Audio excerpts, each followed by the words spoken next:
They made a lot of money by outsourcing to China over a short period of time, but then lost their ability to make stuff, and now they're paying the price. John Miller is the CEO of Superb Industries. He resisted mounting pressure to move his production overseas and instead innovated and grew a thriving Made in America component manufacturing business. Do you make decisions based on the long-term benefit that are principle-based, or do you make decisions for financial gain in the short term at the cost of the long term? Miller has close ties to Ohio's entrepreneurial Amish community and is an advocate for what he calls food freedom. We joined forces and started what we call the Food Independence Summit that brings specialists together to teach people how they can become self-sustaining on food, even if it's only on a fractional basis. This is American Thought Leaders, and I'm Jan Jekielek. John Miller, such a pleasure to have you on American Thought Leaders.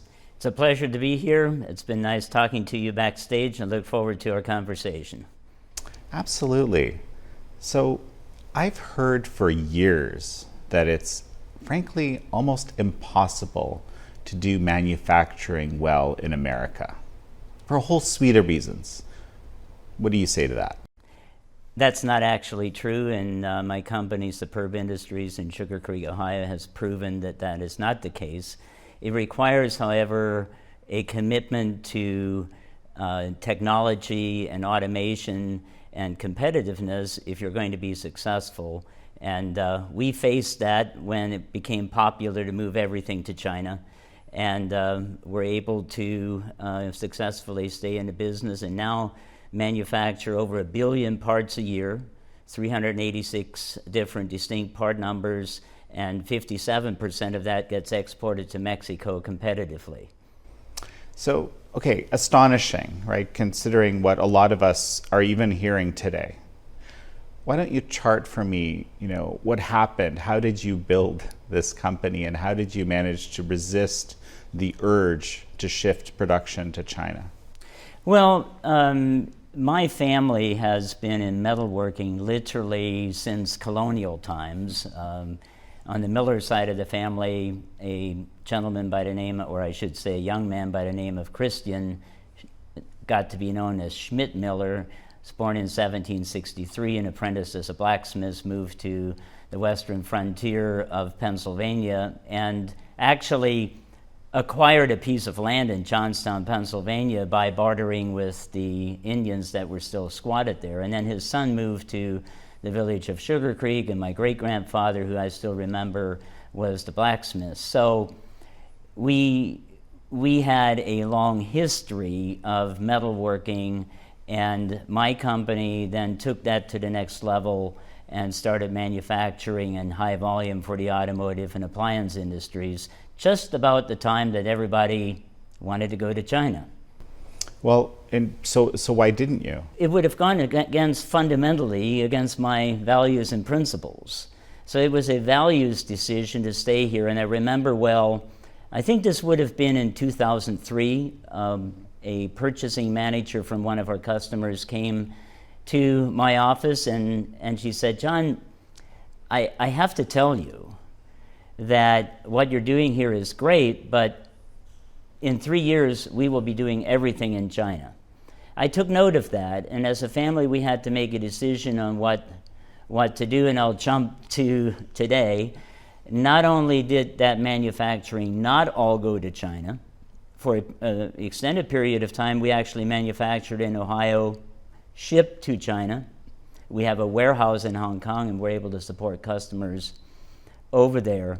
But today, that very same customer is now still our largest customer, and we support primarily their Mexican facility.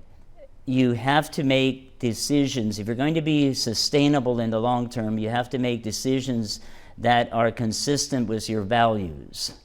And we founded the company and had the audacity to name it Superb when it was literally just a small operation in a garage.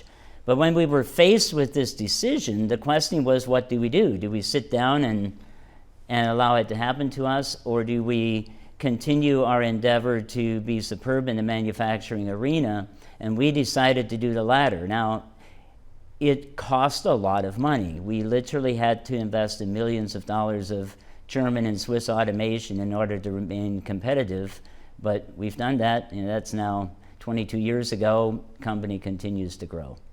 So you decided that you were going to deal with lower profits for a few years, looking into the long term. I mean, that's kind of what I'm hearing here, right?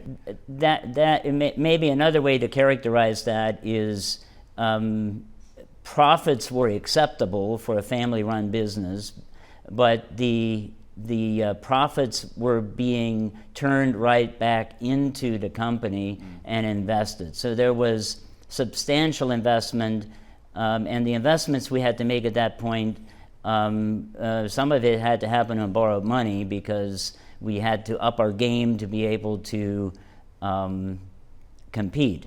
And I always like the story. There's a story behind everything. So I'll maybe characterize this in a way that the viewers can understand. So our mission is to make the world a better place. I think that motivates and it gives meaning to employees rather than just making widgets and putting them in boxes. When I get in the morning and the water in the shower is hot, the world's a better place, or at least my world is a better place. So one of the primary components one of our customers makes is the thermostatic control for electric hot water heaters. And it involves complex engineered components to be able to make the contacts and transmit the electricity to heat the water to the appropriate temperature. When we looked at that, and this was back again in that this was in discussion when I had the conversation I mentioned earlier with the purchasing manager. That product was being made in Ohio, and the question was, do we outsource it to China? And the reason that was being considered is in order to produce the 12 million or so components that were necessary, it took 13 people. We went to them and said, look, we can automate this process and be competitive with China. So we were faced with coming up with an automation that would match the Chinese cost model. And we did that by automating to the point where we now have one person doing what 13 people did. So the labor advantage that China would have given them was erased from the equation. And since this is a product that has no foreseeable obsolescence, it made sense. It took $2 million to get there, but we continue to manufacture those products every day of the week. So, and what other types of products do you make now? So we've always wanted to have multiple legs to stand on. So about 30 to 35%, depending on the year, is automotive. A variety of products. Our products go into, we've got engineered components under the hood of every major OEM. And then OEM? OEM, original equipment manufacturer. Sorry for the jargon. That's a term in automotive, meaning, so for example, Chrysler, or is now Stellantis, Ford, and GM are considered OEMs because they are the original equipment manufacturer. And then you've got the supply base. We're typically what is called tier 2 levels down. So we will supply, for example, a Bosch or a TRW that supplies components like brake boosters and braking systems and powertrain. So we make the components that go into there. So automotive is about 35, and we about 45% is appliances, housewares, and then the rest. I mean, we do some work for medical, we do some work for consumer products, and then of late we entered the home canning category as well. So we're very diversified in the people we supply to, and the advantage of that is that, as generally speaking, when automotive hits a low point, appliance is up, because if I don't have enough money to buy a car for my wife, I go out and buy her a new washer or dryer.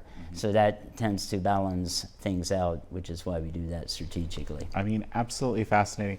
Okay, let's talk about the canning. You figured out that there was an opportunity to basically manufacture properly sealing lids for jars. Correct. And that there just wasn't availability. And this was, right at the beginnings of the pandemic policies being implemented. So tell me about this whole picture. What happened? There was a need that wasn't being fulfilled. I literally, and I can tell you a story about pretty much, everything we do is always, perhaps we've done a bad job at marketing because usually we're simply filling a need. But I got 2 phone calls. One from my friend at Walnut Creek Foods, which is a large distributor serving the Amish Mennonite community, and another one from Lyme Hardware. They're the antique hardware that supplies all the kinds of things that you normally can't get. And he said, John, we cannot buy canning lids, and next year we're going to lose the harvest if we don't find another supplier. The legacy supplier, the big brand name that basically has a monopoly on it, had some disruptions. So they asked me if we would be able to help them out, and the answer was yes. But I did have some concerns because I knew that the disruption would likely be short-lived, so we needed to ensure that we had a cost model that would be competitive. So they supplied me with market data necessary, and we applied the same principles that we did to compete with China. And that is automate it, make sure that we have the integrity and the quality built into the product so that we would have a sustainable future.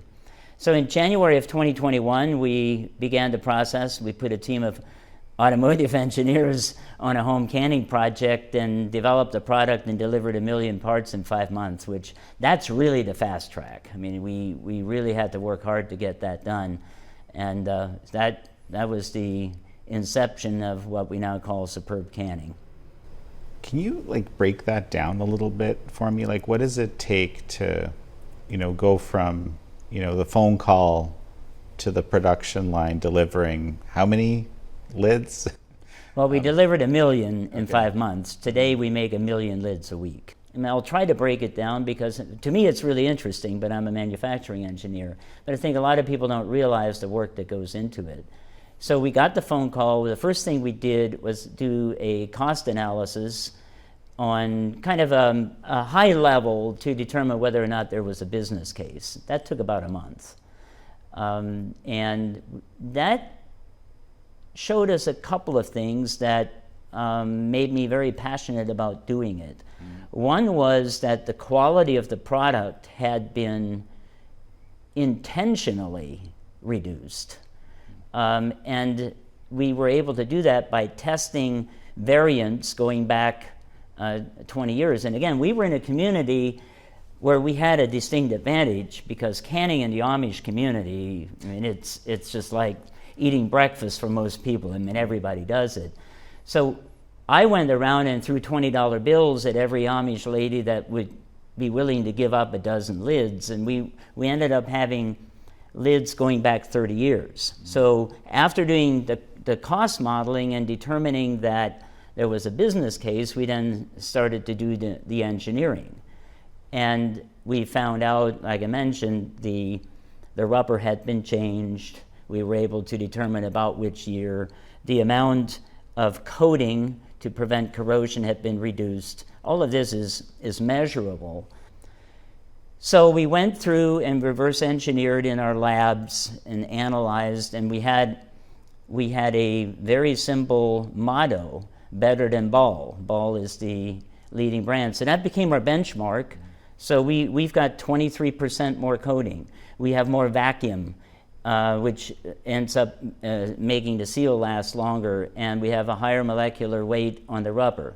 So you just look at each of those components and then engineer in a better product. And for us, made in the USA was absolutely important. So all the products, the coatings, and the raw materials are sourced in the United States. So that's the breakdown of the engineering component. And then what we do is to figure out what is the most cost-effective way to manufacture it. In this case, because of the short timeline, we built what was called a pilot line, semi-automatic, and we did it concurrently. This was a community effort, so we actually built equipment that we later disposed of because we wanted to, time to market was important. And then we looked at optimizing the process, and we have something that we call leveraging time and space. I explain that by saying we leverage time by making these products as fast as possible, and space by reducing the amount of material that is utilized. So you can do a lot of things. Generally, we use 20% less material than our competition just by the way we process it. So we ultimately, the process that we now have is capable of producing 480 lids a minute. And you can compute out what that does. So we have capacity to make 100 million lids. So hopefully nobody will ever have a problem with not having lids. I can't help but think to myself, you had this in the Amish community because you actually come originally from the Amish community and you're still connected with it. Correct. So tell me about how that happened and how that works, because a lot of people have been wondering about the Amish more and more increasingly, especially over recent years, but don't know much about them. Well, let me talk about my personal experience myself. I come from a 500-year history. We trace our roots back to Bern, Switzerland. The Amish do a great job of maintaining family records, so in contrast to many people, I have my family records going back several branches. Interesting, on my grandmother on the paternal side, from 1821 to 1837, actually lived in a castle on the banks of Lake Constance on the Swiss-German border, and then immigrated because they were being persecuted for their religion. They were the Amish, the Hutterites, the Mennonites are all part of what is known as an Anabaptist persuasion. The Anabaptists were part of the Protestant Reformation, and this particular grouping didn't think that Luther and Zwingli was the Swiss reformer, went far enough in their reforms. And there were a number of theological differences, but the primary one was the issue of when a person is eligible to be baptized. Of course, at that time, and still is true, I believe, with certainly the Catholics and also the Lutherans, that you baptize babies at a time that approximates the 8th day. The Anabaptist is a Latin term that says that means to rebaptize. In German, it's Wiedertäufer, which means to baptize again. So what they began to do was to baptize adults upon their confession of faith. And that created a ruckus, actually, and heavy persecution. The founders of what became the Anabaptist movement, all three of them died a martyr's death within 3 years of their founding. So it came out of the Protestant Reformation and then emerged. There were basically two streams that fed into the Amish Mennonite movement. The Swiss stream was headed by a bishop named Jacob Ammon, hence the name Amish. The Mennonites are actually named after a former Catholic priest named Menno Simons, and he was Dutch from the Netherlands. So today, if you look at this, you can see the impact of a particular ideology or philosophy as it emerged. So Mennonites, while both Amish and Mennonites go back to the same confession of faith, Schleitheim or Dortmund Confession of Faith, they interpret it very differently. The Mennonites are more acculturated, where Amish dress differently, have had an aversion to technology, And if you look back, I mean, even today, the Dutch are known for being very liberal in their thinking, and Swiss obviously are notorious for being conservative, and that followed down through the generations to the present day. So what happened with you? You clearly are not looking Mennonite to me, although I hear a little bit of it in your voice, perhaps. You probably do, because I was just in Germany for a week, so the accent reemerges when I speak nothing but German for a week. So that's a fair question. We live in the community. I am a Sabbatarian Christian, and it was the most difficult decision my wife and I ever made. It was now 40 years ago.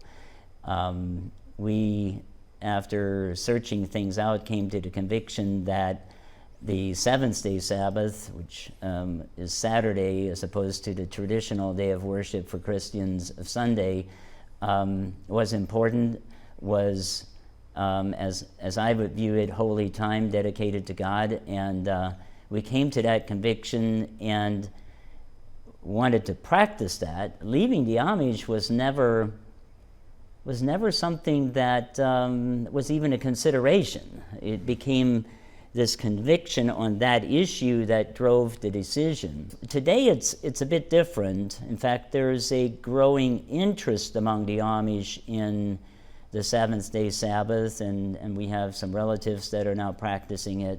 But back then it resulted in a total estrangement.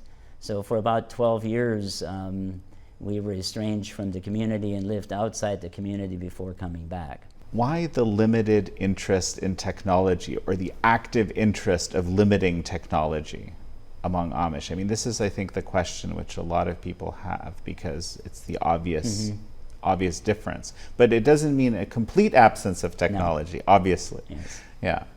Yeah, that's a really interesting question. And I suppose you could answer it a number of different ways. And I suppose if you asked 2 or 3 or 4 people, they would give you different answers. So I will give you mine, because I'm interested in culture and organizational structure and what drives that.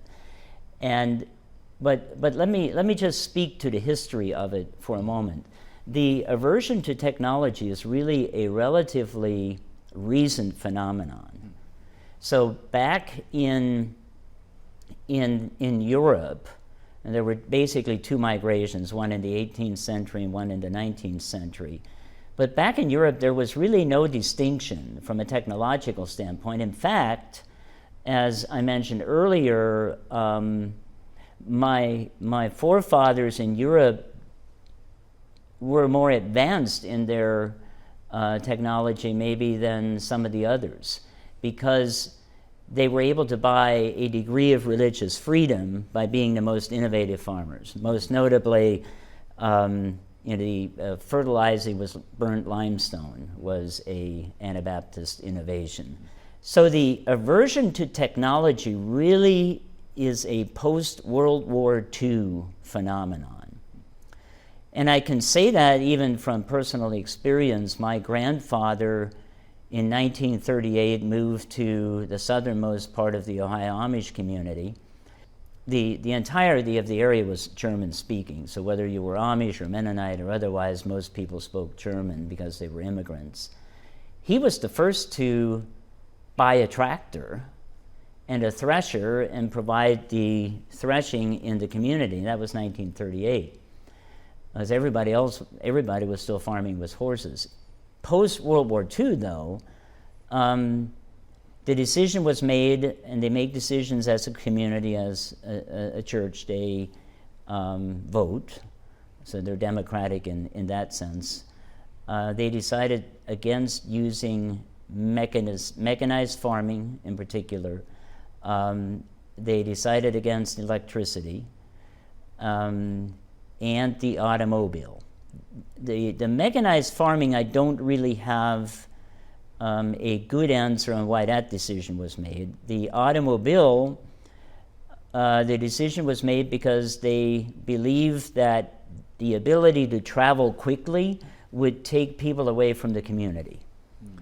And whether you agree with it or not, I think that decision has proven to be accurate. They've kept community alive when, because of high mobility, a lot of communities have died out.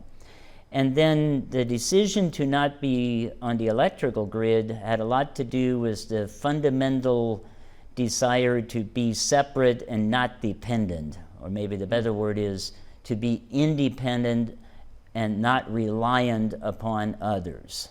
So that drove those decisions, and of course there's the mode of dress that also is a differentiator. You come to our community and you wake up and horses and buggies trot down the road. But I would tell you there's a sea change happening.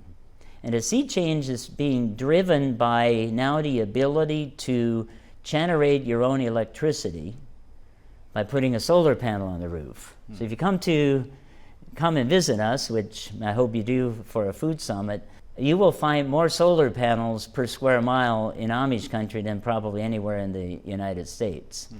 So most of the Amish homes in our community are now fully electrified. The women have the KitchenAid and all the appliances that they need, because philosophically I can now generate my own electricity. I'm not dependent on someone else. So that's changing, and the e-bike is fast replacing the iconic horse and buggy. I mean, that's fascinating, except I would argue that you are very much dependent on someone, and someone you really don't want to be dependent on, which is communist China, which basically holds a monopoly in, the production of these batteries that are required, right? And certainly the solar panels. I mean, they dumped and basically took over the market. So how do you explain this? Well, I think probably most of the Amish aren't aware of that dynamic. I mean, they purchase this device that generates electricity. I'm certainly aware of that. The thing about it is, it's really a national security issue at the ultimate level. If you can't manufacture the things that provide your basic needs, generate, you think about energy, you think about hot water and all the conveniences that we take for granted, we've outsourced that. Like you said correctly, to someone that has not been very friendly to us, and they hold a monopoly over it now. But in my community, I would say that didn't really factor into the decision, because I think they're largely unaware of that. You were estranged, you said, for 12 years from the community, but you actually live right in the community. We moved from the area, and we're out of the area for 12 years.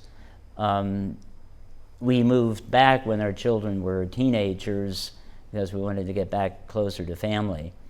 And so what happens, and this changes by family by family. There is what is called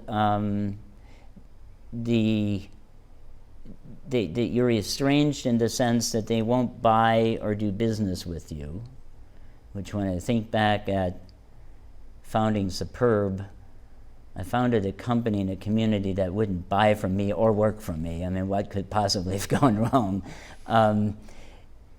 So that was an issue that it took about 12 years for another generation to come up, and also for people to, I guess, make peace with the fact that, we had no ill will. On the contrary, to accept us for the convictions that we had come to. And today there's really no barrier. My company employs a good number of Amish.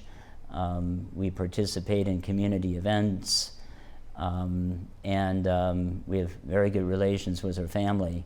So it's just something that takes some time. During COVID, there were a lot of very authoritarian policies that were put in place. I don't think you can characterize them any other way. Are Amish, or perhaps other communities as well, a kind of early warning system when they start thinking to themselves, hey, wait a second, this doesn't look good? Well, I mean, I can speak to the COVID, on how that actually came down, the COVID situation. Their suspicion to change, or the latest fad, gave them pause early on. So when the shutdowns came, I'm going to say the Amish community complied for 4 weeks. I mean, they didn't have church services, for example, which, that's something that they highly value. So about 4 weeks in, certainly by 6 weeks in, they started to normalize their lives, and they got to herd immunity much quicker than most others. They also have always been more open to alternative treatment, and there's a higher degree of suspicion against vaccination, for example, although they're not anti-vax in principle. So the Amish community was trialing some of the alternative off-label drugs that we now know might have been rather effective. And yeah, I mean, you raise an interesting question, Jan, that I really haven't thought about that much. But in a sense, I think you're right. The philosophically and culturally giving pause rather than just blindly adopting whatever the latest thing is does have that ability to kind of be an early warning system. Yeah, I mean, I have to confess to a conflict of interest, so to speak, because I really like traditional living communities of all sorts. I have a particular liking of them, right? And Amish would definitely fit into that. You're an engineer and an entrepreneur, obviously both together, and that may have been difficult to manifest while living in the Amish community, even though the reason you ended up leaving was seemingly completely something separate from that. Right. Is there any connection? Have you thought about this? So actually, the Amish are extraordinarily entrepreneurial. So that was not new to me at all. My father was an entrepreneur, did manufacturing, and as I mentioned earlier, my family's been in metalworking for centuries. And I'd just like to formally invite you to come to our summit, because you'll see all of this manifested. Everybody, whether you're a farmer or whether you have a day job, which is common, you have some kind of secondary income, and they, whatever it might be. Right now, one of the things is puppies. They raise a lot of puppies. You might have chickens and have eggs, and it's a side income. So the entrepreneurial thing is almost a part of their DNA. Now, as far as higher education, the question is, what is higher education? I mean, I have a master's degree. I managed to do that over time. But the Amish stopped their formal education at 8th grade and then learn a vocation kind of informally by working for somebody that knows how to do some things. But I will tell you this. We do, when we interview people, we have a test that we've now used for over 25 years that does a number of assessments with regard to your basic math capabilities and attention to detail and ability, mechanical ability, and all of that. And we had an 8th grade Amish educated young lady apply and take this test on the same day that we had a graduate engineer, not master's level, but bachelor's level engineer, take the same test. And I will let you wager who had the higher score. You're going to tell me that the Amish woman had the higher score, I think. By a significant margin. Yeah. And that was another deficiency that we had to address as an organization, because we don't do it as a country. We established a separate entity called Superb Technical Institute, with the specific purpose of modeling after the German apprenticeship programs. And right now we've got 10 people in that program. Vocational education, if we're going to bring manufacturing back to the United States and do what we say we want to do, then vocational education of the sort, of the apprenticeship sort, is indispensable in that success. What does the Technical Institute do, in fact? Because really, I mean, these vocational trainings are really apprenticeships, right? Right. So you're going to someone. Is it learning the things to be able to go and apprentice, or is it what is its purpose? We are certified by the state of Ohio to do 1 year, 2 year, and 4 year apprentices. I think we have one program that's 3 years as well. So we follow that model from a certification standpoint. But what we do that is very different maybe from most, we partner with a local vocational school. But they told us about 15 years ago, John, you have better qualified people to teach these programs than we do, as they were underfunded, frankly. So we decided to start our own institute. We still work with the vocational school, but we have actual practitioners that are certified in the state of Ohio as Ohio adult educators. But so, for example, our quality systems manager teaches the classes related to quality systems. When we talk about when we're training tool and die makers, we get our best tool and die makers and we pay them something like double what their normal wage is to teach. I believe very strongly that you need the best and brightest in a particular discipline to actually teach the next generation. So that's the differentiator. We don't have teachers that may just have a cursory knowledge of the discipline. We're having our best and brightest in our organization teach the apprentices. And so you've mentioned the Food Summit, the Yes. Food Freedom Summit, a number of times now, and I'm incredibly interested, I have to say, in joining you. But how now? Presumably, it's the canning that got you into the food freedom, or you've always been into the food freedom. So we've always been interested in preserving our own food, and my wife has the garden and I have the orchard. I mean, that's how we kind of divided things up. So we've always had that. The Food Independence Summit, that is now in its 4th year, was a result of us going and trying to figure out how do we market this new and better superb brand of home canning products. And I was with my business unit manager one day and we drove by a place where they were having a camping convention.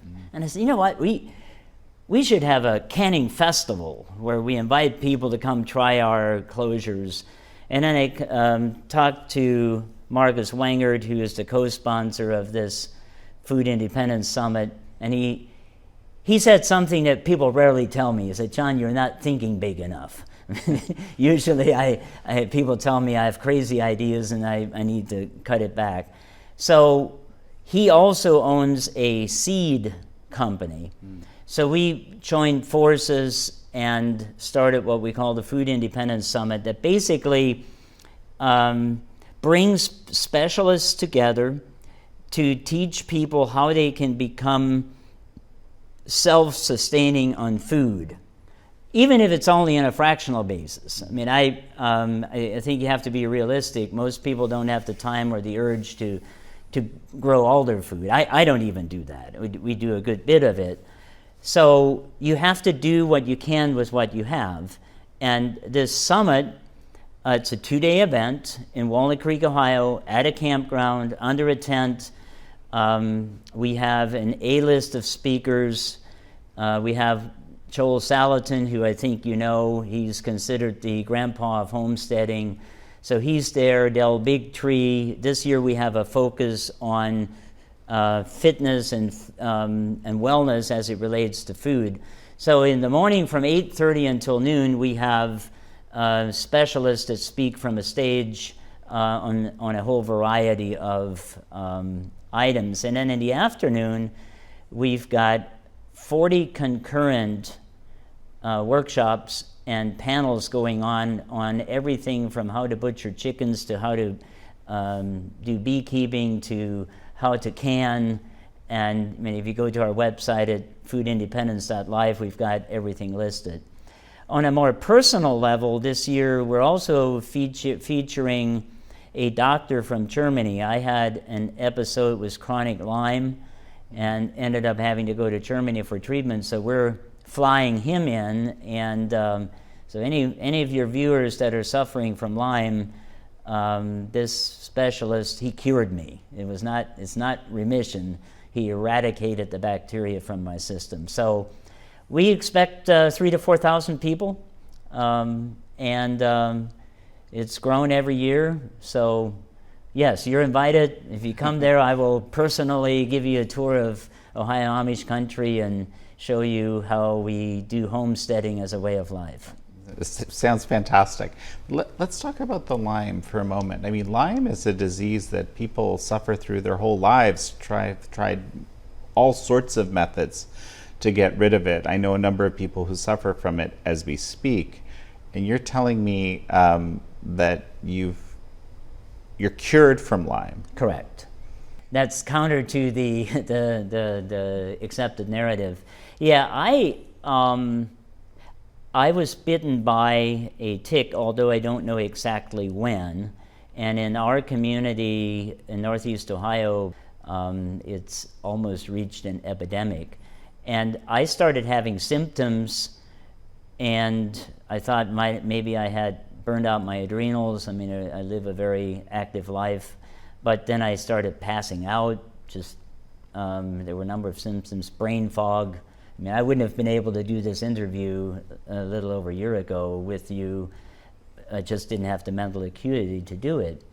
So I went through all the standard tests. I mean, we have the world-renowned Cleveland Clinic in our area, and initially when I passed out, we have some history of heart disease in my family. We obviously thought it might be cardio, and everything. They literally, Jan, could not find anything wrong with me except I tested positive for the Lyme.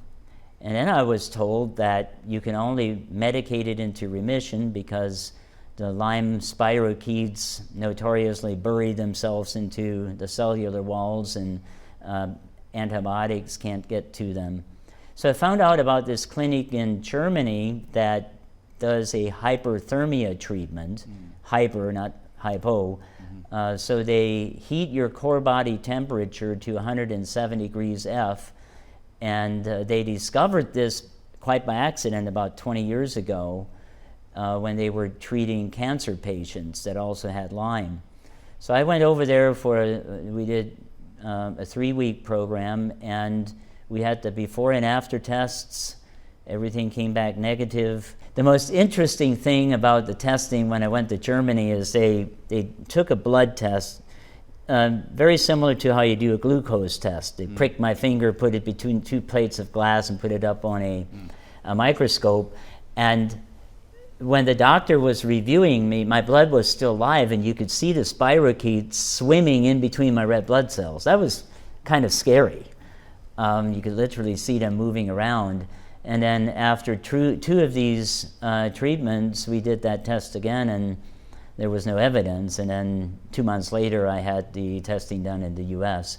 All my symptoms are gone. I've had a few other people go over there, and I'm highly motivated. I'm not a doctor, but I'm very highly motivated to bring that treatment to the United States. I know that's a tall order and involves a lot of regulatory things, but I'm trying to get it done.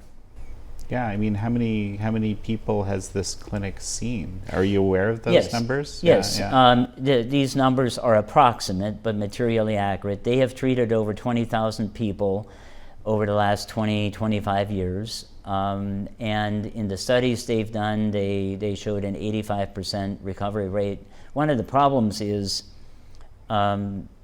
if you contract Lyme, it attacks your immune system, and then you start contracting other co-infections. So sometimes if there's someone that has a whole bunch of other co-infections, they may not fully recover, not because the Lyme is still there, but because there's damage from some of the co-infections. So over 20,000, so that's a big number. Dr. Dawes has lectured at Harvard Medical School, gotten awards from Harvard Medical on the process, but it just hasn't found acceptance here. Let me see if I heard you right. 85% recovery rate? Yes. Does that mean like 85% have no more Lyme? That was a study that they did on 800 patients.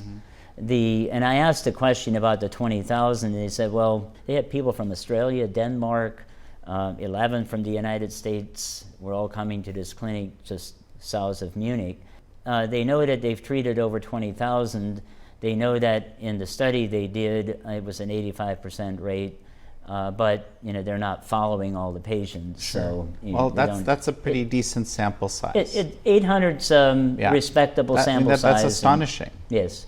Conventional wisdom says this disease is with you forever.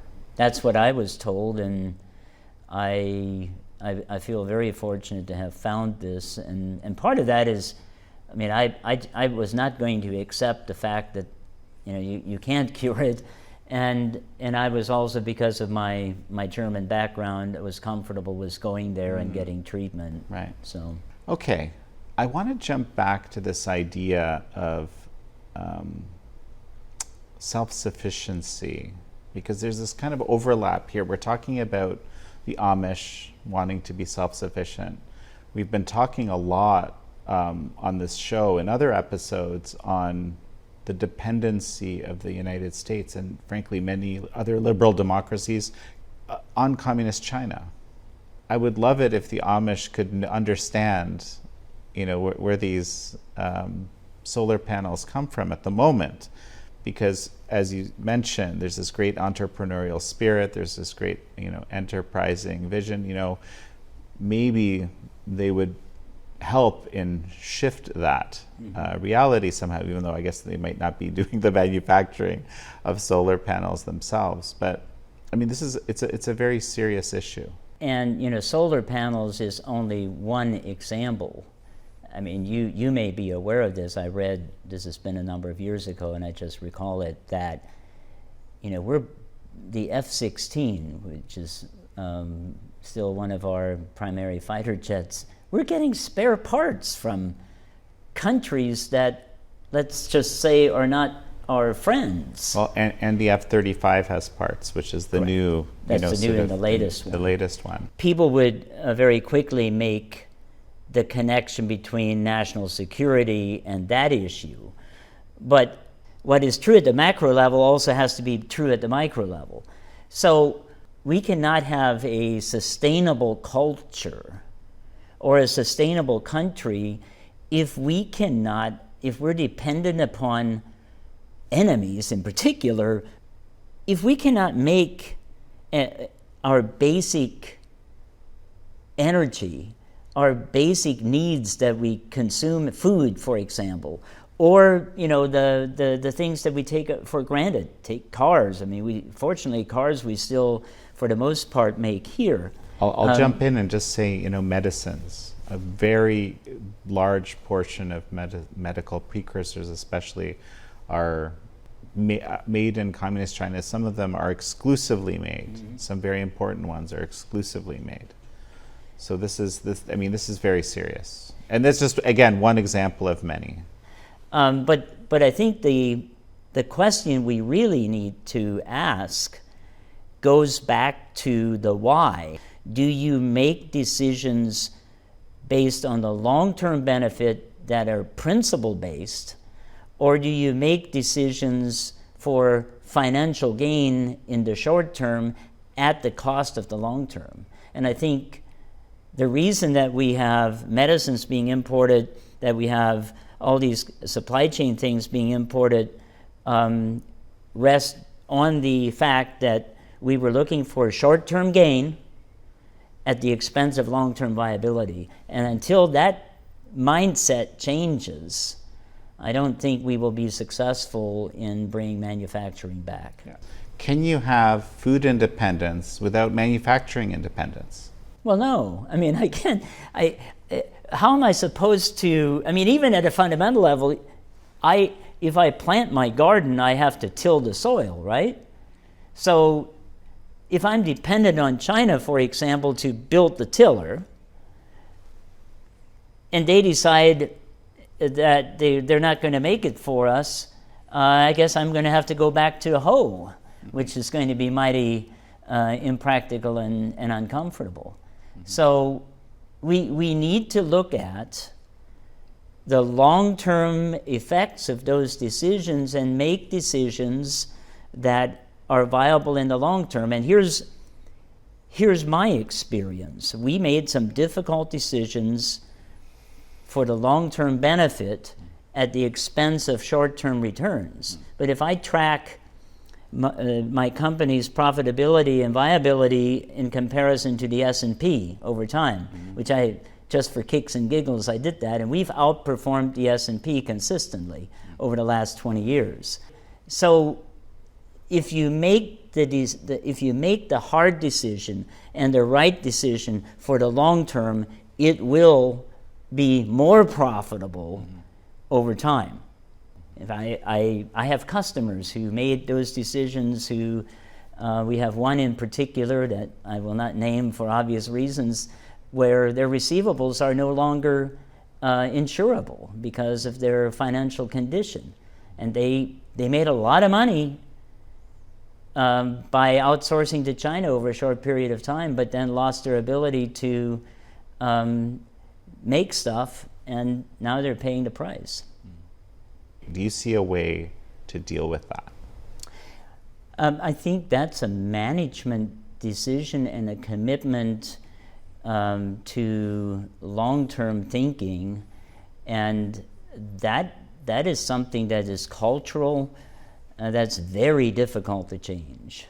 You've probably heard the maxim that says culture will eat strategy for breakfast every time. Meaning that if you put a strategy in place that is counter to the culture will overrun it. And I've seen that happen in organizations time and again. To change culture, you have to change the structure. And the question is, how would we do that in a culture that is become extremely self-gratifying and wanting things now and buying it on credit? It's going to be a very difficult thing to change. That probably, change normally comes when the pain of staying the same is greater than the pain of the change. So I think we're going to have some hard times in order to make that shift. Hopefully some of the recent events with high tariffs that have at least highlighted the fact that there can be big disruptions will inspire small to mid-sized companies to think more long-term, and I think mid-sized and smaller companies probably tend to do that more anyway. So I don't have a pat answer on what it would take to change that. We're just at the beginnings of these new tariff regimes that the Trump administration has put in all sorts of ways. What is the impact of that you're seeing? Well, the impact we're seeing is we've processed over 200 what we call requests for quotes for customers that want to onshore. We have not been awarded any of those programs because a lot of companies are kind of taking a wait and see approach. But I think the Trump administration, in my estimation, regardless of whether you agree with it or not, or whether you like the person or not, you have to give them credit for highlighting problems that were either being ignored or being unaware of, and I count myself in that. The tariff, you asked about tariffs. I, like everybody else that went to college, was taught that tariffs are bad because the consumer will pay for it. So I was rather concerned in what I call Trump 1.0 on what the impact might be. And I think what we've learned is that I respect academia. Like I said, I have a master's degree myself, but we also need to understand the limitation, and the computations that were done and the formulas that were done in order to show that conclusion were untested in reality. And when Trump tested it in reality was China in particular, what the academics failed to account for is the fact that the largest customer usually gets what he wants. And the United States is China's largest customer. So the cost of the tariffs, which the Biden administration left in place, were largely absorbed by China, not passed on to the consumer. That being the case, if that works in the long term, which it probably will, if the tariffs are at a maybe 10 or 20%, something reasonable, the notion of funding our federal government on tariffs instead of on the backs of the citizens is a really innovative idea that I hope we explore further. I mean, the idea of not paying taxes on overtime and tips, I mean, that's a populist idea. And people, being people, are going to spend that money.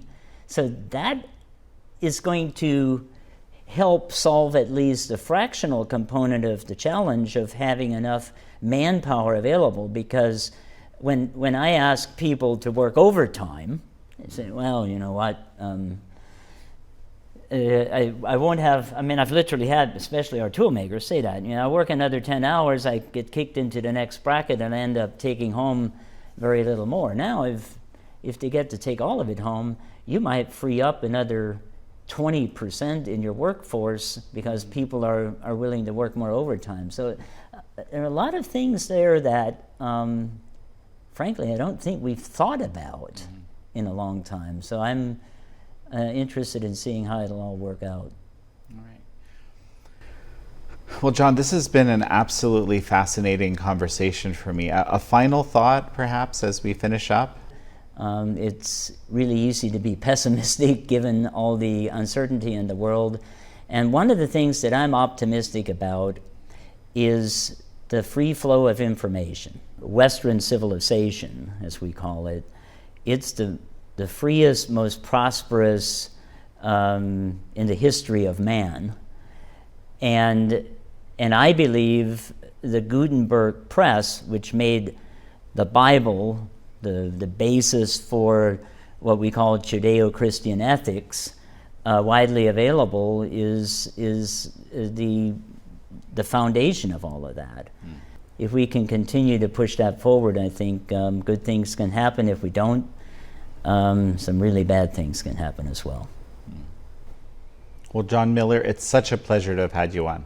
It was a pleasure to be here. I hope to see you at the Food Independence Summit in Ohio. Thank you all for joining John Miller and me on this episode of American Thought Leaders. I'm your host, Jan Jekielek.